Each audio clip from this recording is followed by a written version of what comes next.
Good afternoon. I'm Dave Percy here at the National Weather Service in Anchorage, Alaska, with Wednesday's Alaska statewide weather.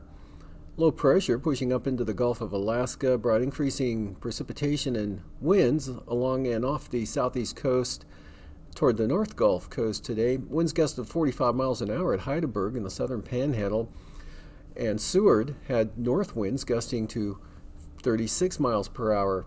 Half an inch of rain fell in Petersburg, while Juneau picked up 2 to 4 inches of snow. Snow fell in the Copper River Basin. In the last 12 hours, Gulkana picked up a fair amount of 4 to 6 inches.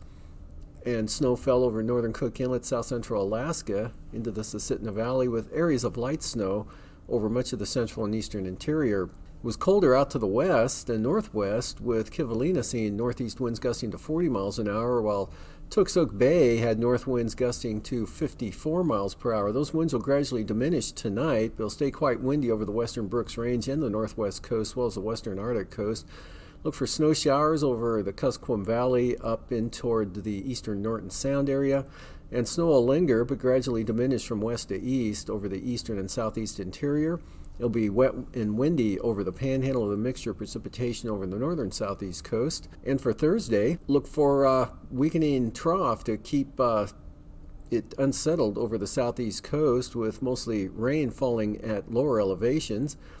Rain and snow are likely along the North Gulf Coast, with some light snow possible over the Copper River Basin into south central Alaska, and along a trough over the western interior. Snow and blowing snow continue from the western Brooks Range and the northwest coast, as well as the western Arctic coast, with winds of 30 to 45 miles an hour in gusts. Increasing wind and rain are in store for the eastern Aleutians. And for Friday, strong low pressure moves northward to Unalaska Island. South to north flow across the eastern Pacific and northeast Pacific will push warmer air northward into southern Alaska, with snow changing to rain and snow mixed, and just plain rain over Cook Inlet and the Kenai Peninsula, as well as the North Gulf Coast during the afternoon. Look for wind and rain to push into the panhandle, with another surge of warm air behind the warm front, and snow and blowing snow will continue for the western Arctic coast, northwest interior areas down across the Bering Strait. With Alaska statewide weather, I'm Dave Percy.